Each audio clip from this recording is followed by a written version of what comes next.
नमस्कार, आप देख रहे हैं BNA न्यूज संवाद। प्रखर समाजवादी नेता, पूर्व सांसद तथा राष्ट्रीय पिछड़ा वर्ग आयोग के पूर्व सदस्य राम अवधेश सिंह यादव का 20 जुलाई 2020 को निधन हो गया। उनके सम्मान में युवा राजद के प्रदेश महासचिव डॉक्टर आनंद आजाद के नरगा भागलपुर स्थित आवास पर एक श्रद्धांजलि सभा का आयोजन किया गया। श्रद्धांजलि सभा की अध्यक्षता करते हुए युवा राजद के प्रदेश महासचिव डॉक्टर आनंद आजाद ने कहा कि राम अवधेश सिंह यादव सामाजिक न्याय के सजग प्रहरी थे। मंडल कमीशन के गठन में इनकी भूमिका तथा समाज सुधार के क्षेत्र में इनके योगदान के कारण उन्हें God father of Mandal commission तथा पेरियार ऑफ नॉर्थ कहा जाता था। वे लोहिया के सच्चे अनुयायी थे। डॉक्टर आनंद आजाद ने बताया कि राम अवधेश सिंह ने भागलपुर विश्वविद्यालय से MA तथा LLB की पढ़ाई की थी। इस अवसर पर राजद आपदा प्रबंधन प्रकोष्ठ के महानगर अध्यक्ष डॉक्टर सुनील यादव, राजद क्रीड़ा प्रकोष्ठ के महानगर अध्यक्ष संजय कुमार यादव, डॉक्टर जितेंद्र कुमार, डॉक्टर पवन कुमार, TMU छात्र राजद के उपाध्यक्ष राजा राधिका रमन तथा प्रधान महासचिव चंदन यादव मौजूद थे। इसके पूर्व सभा की शुरुआत में 2 मिनट का मौन रखकर स्वर्गीय श्री राम अवधेश सिंह यादव भावभीनी श्रद्धांजलि दी गई और उनकी आत्मा की शांति के लिए प्रार्थना किया गया। साथ ही सभी नेताओं ने स्वर्गीय राम अवधेश सिंह के तस्वीर पर पुष्प अर्पित कर उन्हें श्रद्धांजलि दी। मालूम हो कि राम अवधेश सिंह समाजवाद के एक महत्वपूर्ण स्तंभ माने जाते थे। उनके निधन पर सोशल मीडिया में भी कई लोगों ने संस्मरण लिखे हैं। हम आप सबों के लिए अशोक यादव जी का संस्मरण प्रस्तुत कर रहे हैं। 21 जुलाई 2020 को एक पोस्ट लिखा है। राम अवधेश सिंह का कल पटना में लंबी बीमारी के बाद निधन हो गया। वे सामाजिक न्याय आंदोलन के लिविंग लीजेंड थे। धनंजय कीर ने डॉक्टर अंबेडकर की जीवनी में एक जगह लिखा है कि क्रांतिकारी कभी मीठा नहीं बोलते और जब वे चलते हैं तो उनके पैरों से धूली उड़ती है। कुछ वैसे ही थे राम अवधेश सिंह। सामाजिक न्याय के सवाल पर मैंने हमेशा उनको धीमे स्वर में और स्थिर से तीखा, आक्रामक और आंदोलनकारी की तरह बोलते सुना। उनकी भाषा में कठोरता उनके चेहरे के सौम्य भाव से मेल नहीं खाती थी। All India federation of OBC employees welfare association के सालाना कार्यक्रम में दिल्ली में एक समारोह में प्रख्यात वकील राम जेठमलानी ने कहा कि मैंने कई केस लड़े और जीते, किंतु जिस एक केस को लड़ने और जीतने पर मुझे गर्व है वह मंडल केस, इंदिरा साहनी केस है। आगे उन्होंने कहा, इस केस को लड़ने में मुझे बिहार के राम अवधेश सिंह से बड़ी मदद मिली। राम अवधेश बाबू बड़े अच्छे से सुप्रीम कोर्ट में मंडल केस में हुई बहस को बताते थे।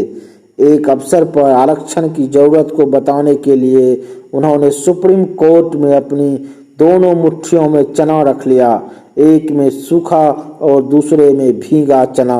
फिर जज को संबोधित करते हुए उन्होंने कहा कि ये जो भीगा हुआ चना है वह भारतीय समाज का अगला हिस्सा है और जो सूखा हुआ चना है वह पिछड़ा हिस्सा है।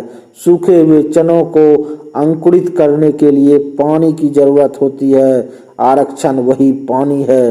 वे निर्भीक थे। जब माननीय सुप्रीम कोर्ट में यह बहस चल रही थी तो अमेरिका में कुछ उसी तरह की घटना घटी थी जैसी घटना इस साल जॉर्ज फ्लोयड के मारे जाने पर घटी थी, लेकिन उस बार अमेरिकी लोगों का गुस्सा श्वेत जजों पर था। लोगों ने श्वेत जज जिसने रंगभेदी फैसला दिया था के घर पर हमला कर दिया था। राम अवधेश सिंह ने इस घटना का भी उल्लेख सुनवाई के दौरान किया था। मोरारजी देसाई जब प्रधानमंत्री थे 1977 से 1980 के बीच, तो वे जनता पार्टी से लोकसभा के सदस्य थे। जनता पार्टी के घोषणा पत्र में काका कालेलकर आयोग की अनुशंसा को लागू करना लिखा हुआ था। राम अवधेश सिंह ने अपनी ही पार्टी से प्रधानमंत्री पर काका कालेलकर आयोग की अनुशंसा को लागू करने पर वादा खिलाफी का आरोप लगाते हुए कहा था कि यदि आप यूरोप अमेरिका के किसी देश के प्रधानमंत्री होते तो इस वादा खिलाफी के खिलाफ जनता आप पर सरे अंडे फेंकती। वे यह कहकर सदन से निकले थे कि जब तक सरकार काका कालेलकर आयोग की अनुशंसा को लागू नहीं करती वे सदन में वापस नहीं लौटेंगे। उन्होंने सदन के बाहर भी संघर्ष छेड़ दिया। काका कालेलकर आयोग की अनुशंसा तो लागू नहीं हुई, किंतु मंडल आयोग का गठन जरूर हो गया। वे एक और राष्ट्रीय स्तर पर काका कालेलकर आयोग की अनुशंसा को लागू करवाने के लिए लड़ाई लड़ रहे थे, तो दूसरी ओर पटना और बिहार में मुंगेरी लाल आयोग की अनुशंसा को लागू करवाने के लिए मोर्चा खोले हुए थे। पटना में कर्पूरी ठाकुर की सरकार में पिछड़ी जातियों के लिए आरक्षण लागू कर दिया। इसी दौरान जयप्रकाश नारायण ने आरक्षण को लेकर कुछ ऐसा बयान दे दिया जो राम अवधेश सिंह को अच्छा नहीं लगा और वे पटना के गांधी मैदान में उनके खिलाफ खूब बरसे। बीपी सिंह जब प्रधानमंत्री थे तो उन्होंने मंडल आयोग को लागू करवाने के लिए सदन के अंदर और बाहर फिर संघर्ष छेड़ दिया। बीपी सिंह ने जब आरक्षण लागू करने की घोषणा किया तो राम अवधेश सिंह के घर पर दल बल के साथ एक मित्र की तरह पहुंचे और बोले कि मैंने आपका काम कर दिया है। जब लाल कृष्ण आडवाणी ने राम रथ निकाला तो जवाब में उन्होंने शंभुक रथ निकाला और कई महीने उत्तर प्रदेश के एक जेल में बिताया। आरक्षण के सवाल पर वे मंडल 2 के समय फिर सक्रिय हुए। वे पटना के इंजीनियरिंग कॉलेज हॉस्टल पहुंचे और छात्रों को संबोधित किया। उसी शाम पटना विश्वविद्यालय, engineering college, Patna veterinary college और कुछ अन्य सामाजिक कार्यकर्ताओं ने मिलकर इंजीनियरिंग कॉलेज मोड़ से गांधी मैदान तक मशाल जुलूस निकाला। वे लोहियावादी थे किंतु खांटी नहीं थे जैसा कुछ लोग कहते हैं। बहुत कम लोगों को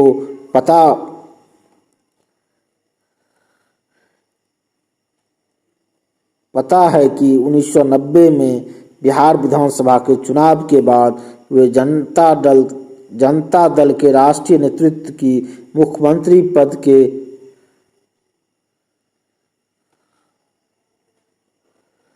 लिए पहली पसंद थे, किंतु उन्होंने यह कहकर इस प्रस्ताव को ठुकरा दिया कि वे बीजेपी का साथ लेकर कोई सरकार नहीं चलाएंगे। इसके बाद विधायक दल में 3 उम्मीदवारों में संघर्ष हुआ, जिसमें विजयी होकर लालू प्रसाद मुख्यमंत्री बने। आदर्श और सिद्धांत उनमें कूट कर भरा हुआ था। वे विधानसभा, लोकसभा और राज्यसभा के सदस्य रहे, किंतु पेंशन नहीं लेते थे और सामान्य जिंदगी जीते थे। वे उच्च शिक्षा प्राप्त थे। जमशेदपुर के प्रसिद्ध मैनेजमेंट कॉलेज XLRI से उन्होंने पढ़ाई की थी। क्रांति की छटपटाती रूह और दाम बांधो या गद्दी छोड़ो उनकी 2 मुख्य रचनाएं हैं। क्रांति की छटपटाती रूह और दाम बांधो या गद्दी छोड़ो उनकी 2 मुख्य रचनाएं हैं। उनके निधन से बिहार के हजारों चौकीदार दफादार मरमाहत होंगे और कईयों के घरों में चूल्हा नहीं जला होगा। वे बिहार चौकीदार दफादार संघ के अध्यक्ष थे। चौकीदारों को चतुर्थ श्रेणी कर्मचारियों का दर्जा दिलाने के लिए एक बार उनके नेतृत्व में चौकीदारों ने पटना के बेली रोड पर जाड़े के दिनों में महीनों तक अहिर्निश धरना दिया। बिहार सरकार को झुकना पड़ा। चौकीदार संघ के नेताओं का कहना है कि राम अवधेश बाबू के नेतृत्व के चलते आज बिहार के चौकीदारों को देश भर के सभी राज्यों से ज़्यादा वेतन मिलता है। कई कर्मचारी संगठनों के वे नेतृत्व करता थे। उनके कार्यों को नई पीढ़ी के सामने लाने के लिए एक सम्यक प्रयास की जरूरत है।